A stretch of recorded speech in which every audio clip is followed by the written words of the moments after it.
ನಮಸ್ಕಾರ. ಉತ್ತರ Karnataka ನ್ಯೂಸ್ನ Bidar news round ಅಪ್ಗೆ ಸ್ವಾಗತ. ನಾನು ಹನುಮಂತ್ ದೇಶ್ಮುಖ್. ಬನ್ನಿ ಕ್ವಿಕ್ ಆಗಿ ನೋಡೋಣ ಬೀದರ್ ಜಿಲ್ಲೆ ಇಂದಿನ ಪ್ರಮುಖ ಸುದ್ದಿಗಳನ್ನು. ಬಸವ ಜಯಂತಿ ಹಾಗೂ ಲಿಂಗೈಕ ಶಕುಂತಲಾ ವಾಲಿ ಅವರ ಸ್ಮರಣಾರ್ಥವಾಗಿ ಇಂದು ಬೀದರ್ ನಗರದ ಪ್ರತಿಷ್ಠಿತ ಖಾಸಗಿ ಆಸ್ಪತ್ರೆಯಾದ ವಾಲಿಶ್ರೀ ಆಸ್ಪತ್ರೆಯಲ್ಲಿ ಉಚಿತ ಆರೋಗ್ಯ ತಪಾಸಣಾ ಶಿಬಿರವನ್ನು ಹಮ್ಮಿಕೊಳ್ಳಲಾಯಿತು. ಬೀದರ್ ಜಿಲ್ಲೆಯ ನೂರಾರು ಜನರು ಈ ಆರೋಗ್ಯ ಶಿಬಿರದಲ್ಲಿ ಭಾಗಿಯಾಗಿ ಶಿಬಿರದ ಸದುಪಯೋಗವನ್ನು ಪಡೆದುಕೊಂಡರು. ಉಚಿತ ಆರೋಗ್ಯ ಶಿಬಿರದ ವಿಚಾರವಾಗಿ ಉತ್ತರ ಕರ್ನಾಟಕ ಸುದ್ದಿವಾಹಿನಿಯೊಂದಿಗೆ ಮಾತನಾಡಿದ ವೈದ್ಯ ವೀರೇಶ್ ಗೌಡ್ಸೆಟ್ಟಿ, ಬಸವ ಜಯಂತಿ ಹಾಗೂ ಲಿಂಗೈಕ ಶಕುಂತಲಾ ವಾಲಿಯವರ ಸ್ಮರಣಾರ್ಥವಾಗಿ ಇಂದು ಆಯೋಜಿಸಿರುವಂತಹ ಉಚಿತ ಆರೋಗ್ಯ ತಪಾಸಣೆ ಶಿಬಿರವು ಯಶಸ್ವಿಯಾಗಿ ಜರುಗಿದ್ದು ನೂರಾರು ಜನರು ಇದರ ಸದುಪಯೋಗವನ್ನು ಪಡೆದುಕೊಂಡಿದ್ದಾರೆ ಎಂದರು. ಎಲ್ಲರಿಗೂ ಶರಣಾರ್ಥಿ. ನಾನು ಡಾಕ್ಟರ್ ವೀರೇಶ್ ಗೌಡ್ಶೆಟ್ಟಿ. ಇಂದು ಬಸವ ಜಯಂತಿ ಹಾಗೂ ಲಿಂಗೈಕ ಶ್ರೀಮತಿ ಶಕುಂತಲಾ ವಾಲಿಯವರ ಸ್ಮರಣಾರ್ಥ ಅಂಗವಾಗಿ ಏನು ನಾವು ಇಲ್ಲಿ ಫ್ರೀ ಹೆಲ್ತ್ ಕ್ಯಾಂಪ್ ಮಾಡಿದ್ದೀವಿ, ಅದು ಯಶಸ್ವಿಯಾಗಿ ನಡೀತಾ ಇದೆ. ನಮ್ಮ ಹತ್ರ ಇವತ್ತು 2 ಗಂಟೆವರೆಗೂ ಏನಿಲ್ಲ ಅಂದರೆ ಒಂದು 60 ಪೇಷಂಟ್ ಬಂದಿದ್ದಾರೆ.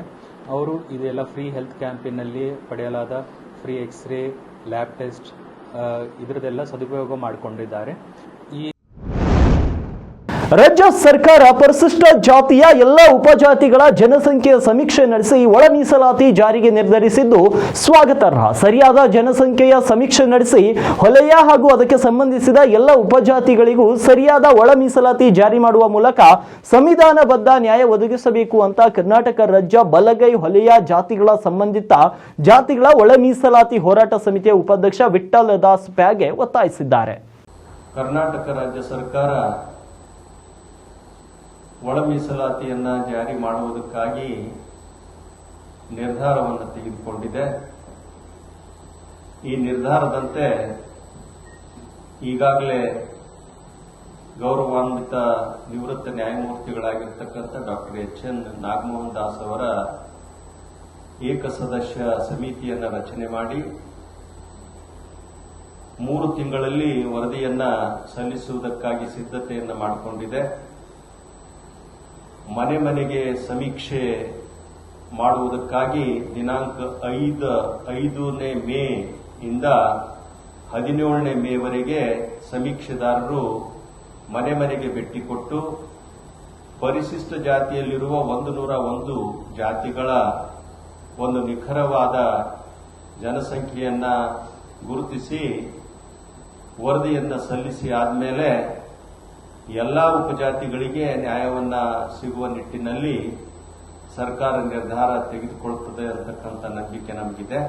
ಸರ್ಕಾರಕ್ಕೆ ನಾವು ಮನವಿಯನ್ನ ಏನ್ ಮಾಡಿಕೊಳ್ಳೋದು ಅಂತಂದ್ರೆ, ಧರ್ಮದ ಕಾಲಂ ಇಲ್ಲದೆ ಹೋದಾಗ ಈ ಧರ್ಮಕ್ಕೆ ಮತಾಂತರಗೊಂಡವರು ಬರೇ ತಮ್ಮ ಜಾತಿಯನ್ನ ನಮೂದು ಮಾಡಿ ಇಲ್ಲಿ ಸಂವಿಧಾನಕ್ಕೆ ವಿರೋಧಿಯಾಗಿರ್ತಕ್ಕಂತಹ ಒಂದು ಸಂಖ್ಯೆ ಗೊತ್ತಾಗ್ತದೆ. ಅದರಿಂದ ಭಾರತದ ಸಂಸ್ಕೃತಿ ಪರಂಪರೆ ಉಳಿವಿಗೆ ಜಾನಪದ ಕಲೆಯ ಅರಿವು ಪ್ರತಿಯೊಬ್ಬರಿಗೂ ಇರುವುದು ಅಗತ್ಯವಾಗಿದೆ ಅಂತ ಶಾಸಕ ಡಾಕ್ಟರ್ ಸಿದ್ದು ಪಾಟೀಲ್ ಹೇಳಿದ್ದಾರೆ. ಪಟ್ಟಣದ ಸರ್ಕಾರಿ ಪ್ರಥಮ ದರ್ಜೆ ಕಾಲೇಜಿನ ಆವರಣದಲ್ಲಿ ಕಾಲೇಜು ಹಾಗೂ ತಾಂತ್ರಿಕ ಶಿಕ್ಷಣ ಇಲಾಖೆ ಮತ್ತು ಕಾಲೇಜು ಅಭಿವೃದ್ಧಿ ಮಂಡಳಿ ವತಿಯಿಂದ ಆಯೋಜಿಸಿದ ಜಾನಪದ ಉತ್ಸವ ಕಾರ್ಯಕ್ರಮವನ್ನು ಉದ್ಘಾಟಿಸಿ ಅವರು ಮಾತನಾಡಿದರು. ಇಂದಿನ ನಾಗರಿಕ ಜಗತ್ತಿನಲ್ಲಿ ನಮ್ಮೆಲ್ಲ ಮಕ್ಕಳು ಪಾಶ್ಚಾತ್ಯ ಸಂಸ್ಕೃತಿಯತ್ತ ವಾಲುತ್ತಿದ್ದಾರೆ. ಈ ಹಿನ್ನೆಲೆ ಶಾಲಾ ಕಾಲೇಜುಗಳಲ್ಲಿ ಜಾನಪದ ಕಲೆಯ ಅರಿವು ಮೂಡಿಸುವ ಕಾರ್ಯ ಪ್ರತಿಯೊಬ್ಬರು ನಿತ್ಯ ಜೀವನದಲ್ಲಿ ಮಾಡಬೇಕು. ವಿದ್ಯಾರ್ಥಿಗಳು ಕೂಡ ತಮ್ಮ ಜೀವನದಲ್ಲಿ ಗುಣಮಟ್ಟದ ಶಿಕ್ಷಣ ಪಡೆಯುವುದರ ಜೊತೆಗೆ ಸಂಸ್ಕೃತಿಯ ಮಹತ್ವವನ್ನು ಅರಿತುಕೊಳ್ಳುವ ಪ್ರಯತ್ನ ಮಾಡಬೇಕು ಎಂದರು. ವಿದ್ಯಾರ್ಥಿಗಳು ಸೀರಿಯಲ್ ಏನು ಸಂಸ್ಕೃತಿ ತಿಳಿದು ತಾವು ತೋರಿಸ್ಕೊಟ್ಟಿದ್ರೆ ಅವ್ರಿಗೆ ಇನ್ನೊಮ್ಮೆ ನಾನು ಧನ್ಯವಾದ ಹೇಳ್ತೀನಿ. ಇವತ್ತೇನು ಮಾತಾಡ್ಬೇಕಾಗಿಲ್ಲ ಅಂತ ಒಳ್ಳೆ ಗೊತ್ತ ಕಾರ್ಯಕ್ರಮ ತಾವು ಮಾಡಿದ್ರಿ. ಇವತ್ತೆಲ್ಲಾನೇ ಇವತ್ತ ಇದರಲ್ಲಿ ಕಾಲೇಜಿನಲ್ಲಿ ಎಲ್ಲಾ ತರಹದ ಈ ಒಂದು ಕಾರ್ಯಕ್ರಮ ಮಾಡಿದ್ದ ಬಹಳ ಸಂತೋಷ ಅನಿಸ್ತಾ ಇದೆ. ಕರ್ನಾಟಕದ ಸಾಂಸ್ಕೃತಿಕ ನಾಯಕ ವಿಶ್ವಗುರು ಬಸವಣ್ಣನವರ 892ನೇ ಜಯಂತ್ಯೋತ್ಸವದ ಅಂಗವಾಗಿ ಬಸವ ಜಯಂತಿ ಉತ್ಸವ ಸಮಿತಿ ವತಿಯಿಂದ ಡಾಕ್ಟರ್ ಚನ್ನಬಸವ ಪಟ್ಟದೇವರ ರಂಗಮಂದಿರದಲ್ಲಿ ಬಸವ ಜಯಂತಿ ಉತ್ಸವ ಕಾರ್ಯಕ್ರಮದ ಉದ್ಘಾಟನಾ ಸಮಾರಂಭ ಅದ್ದೂರಿಯಾಗಿ ಜರುಗಿತು. ಜಿಲ್ಲಾಧಿಕಾರಿ ಶಿಲ್ಪಾ ಶರ್ಮಾ ಅವರು ವಚನ ಪಠಿಸುವ ಮೂಲಕ ಕಾರ್ಯಕ್ರಮಕ್ಕೆ ಚಾಲನೆಯನ್ನ ನೀಡಿದರು. ಕಾರ್ಯಕ್ರಮದ ವಿಶೇಷ ಉಪನ್ಯಾಸಕರಾಗಿ ಆಗಮಿಸಿದಂತಹ ಕರ್ನಾಟಕ ಕೇಂದ್ರೀಯ ವಿಶ್ವವಿದ್ಯಾಲಯದ ಪ್ರಾಧ್ಯಾಪಕ ಡಾಕ್ಟರ್ ಅಪ್ಪುಗೆರೆ ಸೋಮಶೇಖರ್ ಅವರು ಮಾತನಾಡಿ, ಬಸವಾದಿ ಶರಣರು ಹುಟ್ಟದೆ ಹೋಗಿ ಹೋಗಿದ್ರೆ ವಚನ ಚಳುವಳಿ ಹುಟ್ಟುತ್ತಿದ್ದಿಲ್ಲ, ವೈಚಾರಿಕ ಕನ್ನಡ ನಾಡನ್ನ ನಾವು ಕಾಣ್ತಾ ಇದ್ದಿಲ್ಲ ಎಂದರು. ಆವರೆಗೆ ಎಲ್ಲ ಕ್ಷೇತ್ರಗಳಲ್ಲಿ ಸಾಂಸ್ಥೀಕರಣಗೊಂಡಿದ್ದಂತಹ ಯಥಾಸ್ಥಿತಿವಾದಗಳನ್ನೇ ಪ್ರತಿಪಾದಿಸುತ್ತಿದ್ದಂತಹ ಚಿಂತನೆಗಳನ್ನ ಪಲ್ಲಟಗೊಳಿಸಿದ್ರು ವಚನಕಾರರು. ಅದು ಒಂಥರ ಬಿಡುಗಡೆಯ ಚಳುವಳಿ ಅಂತ. ಹಲವು ಸಂಗತಿಗಳು ಶತಮಾನಗಳಿಂದ ಬಂಧನಕ್ಕೆ ಒಳಗಾಗಿದ್ದವು. ಹಾಗೆ ಶತಮಾನಗಳಿಂದ ಬಂಧನಕ್ಕೆ ಒಳಗಾಗಿದ್ದ ಅರಿವನ್ನ, ಅಕ್ಷರವನ್ನ, ಭಕ್ತಿಯನ್ನ, ಆಧ್ಯಾತ್ಮವನ್ನ ಬಿಡುಗಡೆಗೊಳಿಸಿದವರು ಶರಣರು ಅಂತ. ಬಹುಶಃ ಅಕ್ಷರ ದೇವತೆಯು ಕೂಡ ಶತಮಾನಗಳಿಂದ ಬಂಧನಕ್ಕೆ ಒಳಗಾಗಿದ್ದಳು. ಅಕ್ಷರ ದೇವತೆ ಅದು ಒಂದು ಸಮುದಾಯದ ಸ್ವತ್ತಾಗಿ ಆಕೆ ಬಂಧನಕ್ಕೆ ಒಳಗಾಗಿದ್ದಳು. ಶತಮಾನಗಳಿಂದ ಬಂಧನಕ್ಕೆ ಒಳಗಾದ ಅಕ್ಷರ ದೇವತೆಯನ್ನ ಬಿಡುಗಡೆಗೊಳಿಸಿದ್ದು ನಮ್ಮ ಶರಣರು ಅಂತ.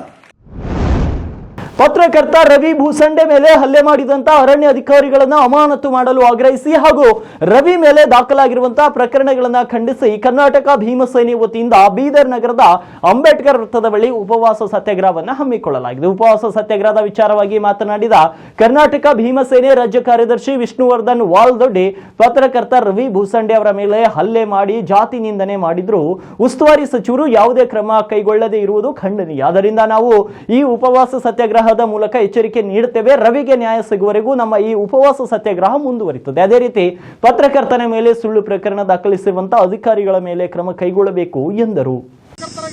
ರವಿ ಭೂಸಂಡೆ ಅವರ ಮೇಲೆ ಹಲ್ಲೆ ಮಾಡಿರೋದು ಈಗಾಗಲೇ ಎಲ್ಲ ಸಾಮಾಜಿಕ ಜಾಲತಾಣಗಳಲ್ಲಿ ಹರಿದಾಡಿರೋದು ಎಲ್ಲ ಗಮನಕ್ಕೆ ಬಂದಿರತಕ್ಕಂಥ ವಿಷಯನೇ. ಆದರೂ ಕೂಡ ಎಂತ ದುರಂತ ಅಂದ್ರೆ ಇವತ್ತು ನಮ್ಮ ಬೀದರ್ ಉಸ್ತುವಾರಿ ಸಚಿವರಾಗಿರ್ತಕ್ಕಂಥ ಈಶ್ವರ್ ಖಂಡ್ರೆ ಅವರ ಈ ಒಂದು ಇಲಾಖೆಯಲ್ಲೇ ಯಾವ ರೀತಿ ಗುಂಡವರ್ತನೆ ಮಾಡ್ತಾ ಇದ್ದಾರೆ ಅಧಿಕಾರಿಗಳಂತಂದ್ರೆ, ಒಬ್ಬ ಪತ್ರಕರ್ತರ ಮೇಲೆ ಏಕಾಏಕಿ ಹಲ್ಲೆ ಮಾಡಿರೋದು, ಅವನಿಗೆ ಜೀವ ಬೆದರಿಕೆ ಹಾಕಿರೋದು, ಮತ್ತೆ ಪ್ರೈವೇಟ್ ವೆಹಿಕಲ್ ಅಲ್ಲಿ ಅವನು ತಗೊಂಡು ಹೋಗಿ ಅವನ ಜಾತಿ ನಿಂದನೆ ಮಾಡೋದು, ಇಷ್ಟೆಲ್ಲ ಆದ್ರೂ ಪ್ರಕರಣ ಬೆಳಕಿಗೆ ಬಂದರೂ ಕೂಡ ಮಾನ್ಯ ಉಸ್ತುವಾರಿ ಸಚಿವರು ಸಿಬ್ಬಂದಿಗಳ ಮೇಲೆ ಯಾವುದೇ ರೀತಿ ಕಾನೂನು ಕ್ರಮ ಕೈಗೊಳ್ಳದಿರೋದು ಬಹಳ ಖಂಡನೀಯವಾಗಿರ್ತಕ್ಕಂಥದ್ದು. ಮಾನ್ಯರೇ, ಇವತ್ತು ನಾವು ಉಪವಾಸ ಸತ್ಯಾಗ್ರಹ ಮುಖಾಂತರ ಉಸ್ತುವಾರಿ ಸಚಿವರಿಗೆ ಒಂದು ಎಚ್ಚರಿಕೆ ನೀಡ್ತಾ ಇದ್ದೀವಿ. ನಾವೇನಪ್ಪಾ ಅಂದ್ರೆ ಇನ್ನು ಹುಮ್ನಾಬಾದ್ ಪಟ್ಟಣದ ಸರ್ಕಾರಿ ಪ್ರಥಮ ದರ್ಜೆ ಕಾಲೇಜಿನಲ್ಲಿ ಆಯೋಜಿಸಿದ ಜನಪದ ಉತ್ಸವ 2025 ನಮ್ಮ ಸಂಸ್ಕೃತಿ ನಮ್ಮ ಹೆಮ್ಮೆ ಎಂಬ ಶೀರ್ಷಿಕೆಯಲ್ಲಿ ಕಾರ್ಯಕ್ರಮದಡಿಯಲ್ಲಿ ಪರಿಷತ್ ಸದಸ್ಯ ಚಂದ್ರಶೇಖರ್ ಪಾಟೀಲ್ ಭಾಗಿಯಾಗಿದ್ದರು. ಇದೇ ವೇಳೆ ಮಾತನಾಡಿ, ಪಾಶ್ಚಾತ್ಯ ಸಂಸ್ಕೃತಿಯೆಡೆಗೆ ನಮ್ಮವರು ವಾಲ್ತಿರೋದ್ರಿಂದ ದೇಶಿ ಸಂಸ್ಕೃತಿ ಹಾಗೂ ಜನಪದ ಉತ್ಸವದ ಸೊಗಡು ಪದವಿ ವಿದ್ಯಾರ್ಥಿಗಳಲ್ಲಿ ಮೂಡಲಿ ಎಂಬ ಸಂಕಲ್ಪದೊಂದಿಗೆ ಕರ್ನಾಟಕದ ಘನ ಸರ್ಕಾರ 2025ರಿಂದ ಈ ಒಂದು ಕಾರ್ಯಕ್ರಮ ಜಾರಿಗೆ ತಂದಿರುವಂತದ್ದು. ಅದಕ್ಕಾಗಿ ವಿದ್ಯಾರ್ಥಿಗಳು ಕೂಡ ತಮ್ಮ ಜೀವನ ಭಾರತೀಯ ಸಂಸ್ಕೃತಿಯನ್ನು ಅಳವಡಿಸಿಕೊಳ್ಳಬೇಕು ಅಂತ ಸಲಹೆಯನ್ನ ನೀಡಿದ್ರು. ಇವತ್ತ ಆದಷ್ಟು ಶಾಸಕರು ಮಾತನಾಡಿದ್ದಾರೆ. ನಮ್ಮ ಇವತ್ತ ಮುಖ್ಯ ಅತಿಥಿಗಳು ಶಂಭುಲಿಂಗವರು ಬಹಳಷ್ಟು ಮಾತನಾಡಿದ್ದಾರೆ. ಅದಕ್ಕಾಗಿ ನಾನು ಹೇಳೋದಿಷ್ಟೇ, ತಮ್ಗೆಲ್ಲರಿಗೂ ರಿಕ್ವೆಸ್ಟ್ ಮಾಡ್ತೀನಿ, you should always give respect for your elders and somebody is waiting for in your house. ಅದಕ್ಕೆ ತಾವು ದಯವಿಟ್ಟು ಎಲ್ಲರೂ ಮಕ್ಕಳು ತಾವೆಲ್ಲರೂ ಚೆನ್ನಾಗಿ ಓದಬೇಕು, ಚೆನ್ನಾಗಿ ಅಭ್ಯಾಸ ಮಾಡಬೇಕು, ತಾವೆಲ್ಲರೂ ಒಂದು ಸ್ಥಾನ ಮುಟ್ಟಬೇಕಂತ ಹೇಳಿ ನಮಗೊಂದು ಛಲ ಇರಬೇಕು. ಯಾಕಂದ್ರೆ ತಾವೇನು BA, BSc, BCom ಮಾಡ್ತಾ ಇದ್ರಲ್ಲ, ಇದನ್ನೂ ಚೆನ್ನಾಗಿ ಕೋರ್ಸಸ್ ಅಲ್ಲಿ ತಾವು ಚೆನ್ನಾಗಿ ಮಾಡೋದು. ತಮಗೆಲ್ಲ ಗೊತ್ತಿದ್ದಂಗೆ ಅದಿಬಾ ಅಂತ ಹೇಳಿ ಒಂದು UPS ಮೊನ್ನೆ ಎಕ್ಸಾಮಿನೇಷನ್ ಪಾಸ್ ಆಗಿದೆ ಅಲ್ಲಿ ಮಹಾರಾಷ್ಟ್ರದಲ್ಲಿ. she has scored 142 rank. ಆ ಅದಿಬಾ ಅವ್ರ ತಂದೆ ಒಂದು ಆಟೋ ಡ್ರೈವರ್. ಆ ತಂದೆಗ 10ನೇನೂ ಪಾಸ್ ಮಾಡ್ಲಕ್ ಆಗಿಲ್ಲ. ಅದಕ್ಕಾಗಿ ಆ ತಂದೆಗೊಂದು ಏನಿತ್ತು, ನನಗಂತೂ ಕಷ್ಟವಾಗಿದ್ದಿ, ನಾನು ಓದಕ್ಕಾಗಿಲ್ಲ ಅಂತ ಹೇಳಿ ನನ್ನ ಮಕ್ಕಳಿಗಾದರೂ ಓದಿಸ್ಬೇಕಂತ ಹೇಳಿ ಒಂದು ಛಲ ಇಟ್ಕೊಂಡು. ಇನ್ನು ಬಸವ ಕಲ್ಯಾಣ ಮತಕ್ಷೇತ್ರದ ಘೋಟಾಳ್ ಗ್ರಾಮದಲ್ಲಿ ಅದ್ದೂರಿಯಾಗಿ ಆಯೋಜಿಸಿದ ಸಂವಿಧಾನ ಶಿಲ್ಪಿ ಭಾರತ ರತ್ನ ಡಾಕ್ಟರ್ ಬಾಬಾ ಸಾಹೇಬ್ ಅಂಬೇಡ್ಕರ್ ಅವರ ಜಯಂತಿ ಉತ್ಸವದಲ್ಲಿ ಮಾಜಿ ಪರಿಷತ್ ಸದಸ್ಯ ವಿಜಯ್ ಸಿಂಗ್ ಭಾಗವಹಿಸಿ ಪೂಜೆಯನ್ನ ಸಲ್ಲಿಸಿ ಅಂಬೇಡ್ಕರ್ ಅವರ ಆದರ್ಶಗಳನ್ನ ಪ್ರತಿಯೊಬ್ಬರು ಪಾಲಿಸಬೇಕು ಅಂತ ಮನವಿಯನ್ನ ಮಾಡಿದ್ದಾರೆ. ಲಘು ಉದ್ಯೋಗ ಭಾರತಿ ಸಂಘಟನೆಯ ಸಂಸ್ಥಾಪನಾ ದಿನದ ನಿಮಿತ್ತ ಬೀದರ್ ತಾಲೂಕಿನ ಮಂದಕನಹಳ್ಳಿಯಲ್ಲಿ ನಡೆದಂತಹ ಶಿಬಿರದಲ್ಲಿ ರೈತರು ಸಾರ್ವಜನಿಕರು ಸೇರಿ 200 ಮಂದಿಯ ಉಚಿತ ಆರೋಗ್ಯ ತಪಾಸಣೆಯಲ್ಲಿ ಭಾಗಿಯಾಗಿದ್ದರು. ಡಾಕ್ಟರ್ ಪೂಜಾ ಸಿಂಧೆ, ಡಾಕ್ಟರ್ ಶೈಲಜಾ ದಾಬ್ಗೆ, ಡಾಕ್ಟರ್ ಶೈಲೇಶ್ ಮಠ್ ಮತ್ತು ಡಾಕ್ಟರ್ ಸಂಗಮೇಶ್ ವಡಗಾವೆ, ಬ್ರಿಮ್ಸ್ ವೈದ್ಯ ವಿದ್ಯಾರ್ಥಿಗಳಾದ ಅನಿಲ್ ಕುಮಾರ್ ಸಜ್ಜನ್, ಆರ್ಯನ್ ಕಲ್ಲೂರ್ಕರ್, ಅನ್ನಪೂರ್ಣ, ಅರುಣ್ ಕುಮಾರ್ ಪಾಟೀಲ್ ಹಾಗೂ ಮೋಹಿನಿ ಅವರು ಸಾಮಾನ್ಯ ರೋಗ, ನೇತ್ರ, ದಂತ ಹಾಗೂ ನರ ರೋಗಗಳ ತಪಾಸಣೆಯನ್ನು ನಡೆಸಿದರು. ಅವಶ್ಯಕತೆ ಇರುವವರಿಗೆ ಉಚಿತ ಔಷಧಿಗಳನ್ನು ಕೂಡ ಇದೇ ವೇಳೆ ವಿತರಿಸಲಾಯಿತು.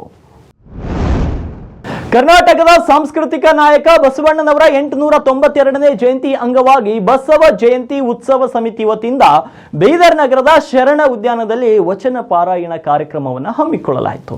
ಇಂದು ಬೆಳಗ್ಗೆ 6 ಗಂಟೆಗೆ ಹಮ್ಮಿಕೊಳ್ಳಲಾದಂತಹ ವಚನ ಪಾರಾಯಣದಲ್ಲಿ ಬಸವ ಸೇವಾ ಪ್ರತಿಷ್ಠಾನದ ಡಾಕ್ಟರ್ ಗಂಗಾಂಬಿಕಾ ಅಕ್ಕನವರ ನೇತೃತ್ವದಲ್ಲಿ 100 ಜನ ಶರಣ ಶರಣೆಯರು ವಚನ ಪಾರಾಯಣದಲ್ಲಿ ಭಾಗಿಯಾಗಿದ್ದರು.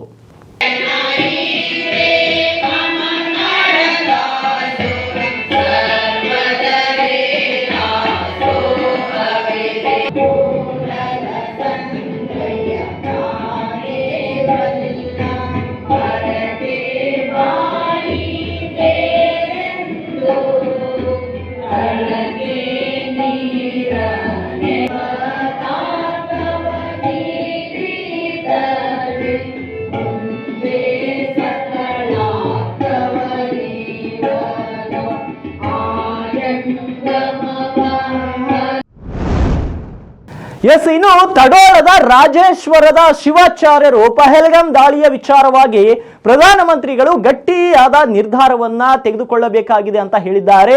ಆತಂಕವಾದ ಅಂದ್ರೆ ಭಯೋತ್ಪಾದಕತೆ ಎನ್ನುವುದು ಕ್ಯಾನ್ಸರ್ ರೋಗ ಇದ್ದ ಹಾಗೆ, ಅದನ್ನ ಸಂಪೂರ್ಣವಾಗಿ ಕಡಿದೊಗೆಯುವುದು ಅನಿವಾರ್ಯವಾಗಿದೆ. ಈ ಆತಂಕವಾದವನ್ನ ಸೃಷ್ಟಿಸುವಂತಹ ಪ್ರದೇಶವನ್ನ ನಿರ್ನಾಮ ಮಾಡಬೇಕು. ದೇಶಕ್ಕೆ ಪಕ್ಷ ಪಾರ್ಟಿ ಎಂಬ ದೊಡ್ಡ ರೋಗ ಅಂಟಿಕೊಂಡಿದೆ. ಸಿಎಂ ಸಿದ್ದರಾಮಯ್ಯ ಹೇಳಿಕೆಯೂ ಕೂಡ ಅದು ಸರಿಯಾದ ಬೆಳವಣಿಗೆ ಅಲ್ಲ ಅಂತ ಕರ್ನಾಟಕದ ಮುಖ್ಯಮಂತ್ರಿ ಹೇಳಿಕೆಗೆ ಕಿಡಿಕಾರಿದ್ದಾರೆ ರಾಜೇಶ್ವರದ ಶಿವಾಚಾರ್ಯರು. ಇವತ್ತು ಮಾನ್ಯನೀಯ ಪ್ರಧಾನಮಂತ್ರಿಗಳು ಅವರೇನು ನಿರ್ಣಯ ತಗೊಳ್ಳಬೇಕಾಗಿದೆ, ಅದನ್ನು ಕೂಡ ಗಟ್ಟಿಯಾದಂಥ ನಿರ್ಣಯ ಬೇಕಾಗಿದೆ. ಗಟ್ಟಿಯಾದಂಥ ನಿರ್ಣಯ ತೆಗೆದುಕೊಂಡಾಗ ಮಾತ್ರ ಆತಂಕವಾದ ನಿಲ್ಲಕ್ಕೆ ಸಾಧ್ಯ ಇದೆ. ಇದೊಂದು ಕ್ಯಾನ್ಸರ್ ರೋಗ. ಕ್ಯಾನ್ಸರ್ ಆದಂಥ ಅಂಗವನ್ನ ಸಂಪೂರ್ಣ ಕೊಳತು ಹೋಗಿದೆ. ಕೊಳತು ಹೋದನ್ನು ಕಡಿದು ಬಿಟ್ಟೋದು ಅನಿವಾರ್ಯ. ಅದು ಮಾಡಲಾರ್ದೇನೆ ಆ ಅಂಗ ಉಳಿಯುವುದಿಲ್ಲ, ದೇಹನೂ ಉಳಿಯುವುದಿಲ್ಲ, ಮನುಷ್ಯನೂ ಬದುಕುವುದಿಲ್ಲ. ಅದರಂತೆ ಇವತ್ತಿನ ಜಗತ್ತದ ವ್ಯವಸ್ಥೆಯಲ್ಲಿ ಆತಂಕವಾದವನ್ನು ಸೃಷ್ಟಿ ಮಾಡತಕ್ಕಂತಹ ಪ್ರದೇಶವನ್ನ, ದೇಶವನ್ನ ಇವತ್ತ ಎಲ್ಲ ಸಂಯುಕ್ತ ರಾಷ್ಟ್ರ ಸಂಘದ ಸದಸ್ಯರು, ಅಧ್ಯಕ್ಷರು ಜೊತೆಯಲ್ಲಿ ಮಾನನೀಯ ಪ್ರಧಾನಮಂತ್ರಿಗಳು ಕೂಡಿ ಇಂತಹ ದೇಶಗಳ ನಿರ್ಮಾಣ ಮಾಡಿ ಹಾಕಿ ಸ್ವಚ್ಛ ಮಾಡಿದರೆ, ಭೂಪಟವನ್ನು ಸ್ವಚ್ಛ ಮಾಡಿದ್ರು ಕೂಡ ಪಾಪೇನಿಲ್ಲ. ಇವತ್ತು ಶಾಂತಿ ದೂತವಾದಂಥ ಈ ದೇಶ, ಶಾಂತಿಯ ಮಾರ್ಗದರ್ಶನ ಕೊಡ್ತಕ್ಕಂಥ ಭಾರತ ದೇಶದಲ್ಲಿ ಇವತ್ತಿದೆಲ್ಲ ನಡೀತಾ ಇದ್ದದ್ದು ಯಾಕಂದ್ರೆ ಇವರು ಶಾಂತಿನೇ ಇದಕ್ಕೆ ಮಜಬೂರಿ ಅಂತ ಅರ್ಥ ಮಾಡ್ಕೊಂಡಿದ್ದಾರೆ. ಇವ್ರಿಗೆ ಏನು ಹೊಡೆದಿದ್ರು ನಡೀತದ ಅಂತಕ್ಕಂಥ ಒಂದು ವ್ಯವಸ್ಥೆ ಬಂದಿದೆ.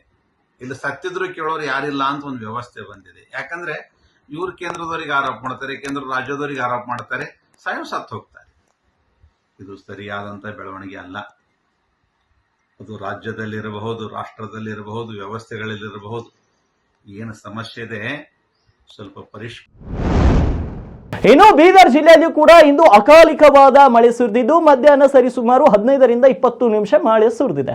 ಬೇಸಿಗೆಯ ಬಿಸಿಲಿನಿಂದ ಬೆಂದಂತ ಬೀದರ್ ಮಂದಿ ಇವತ್ತು ನಿಟ್ಟುಸಿರನ್ನ ಬಿಟ್ಟಿದ್ದಾರೆ. ಅದೇ ರೀತಿ ಜಿಲ್ಲೆಯ ಔರಾದ ತಾಲೂಕಿನ ಮಣಿಗೆಂಪೂರ್ ಗ್ರಾಮದಲ್ಲಿ ಬಿರುಗಾಳಿ ಸಹಿತ ಮಳೆಗೆ ಮನೆಯ ಮೇಲಿನ ಪತ್ರಾಸಗಳು ಅಂದ್ರೆ ತಗಡದ ಶೀಟ್ಗಳು ಹಾರಿ ಹೋಗಿವೆ. ಗ್ರಾಮದ ಹಲವು ಮನೆಗಳ ಮೇಲಿನ ಪತ್ರಾಸ ಹಾರಿ ಎಲ್ಲೆಡೆ ಭಯದ ವಾತಾವರಣ ನಿರ್ಮಾಣವಾದಂತಹ ಘಟನೆ ಜರುಗಿದೆ. ಆದರೆ ಯಾವುದೇ ರೀತಿಯ ಹಾನಿ ಸಂಭವಿಸಿಲ್ಲ. ಇನ್ನು ಮಳೆ ಹಾಗೂ ಗಾಳಿಯ ರಭಸಕ್ಕೆ ವಿವಿಧೆಡೆ 3-4 ಗಿಡಗಳು ಕೂಡ ಮುರಿದು ಬಿದ್ದಿರುವಂತದ್ದು. ಇವಾಗಿದುವು ಬೀದರ್ ಜಿಲ್ಲೆ ಇಂದಿನ ಪ್ರಮುಖ ಸುದ್ದಿಗಳು. ಮತ್ತೆ ನಾಳೆ ಭೇಟಿಯಾಗ್ತೀನಿ ಬೀದರ್ ನ್ಯೂಸ್ ರೌಂಡ್ ಅಪ್ ನಲ್ಲಿ.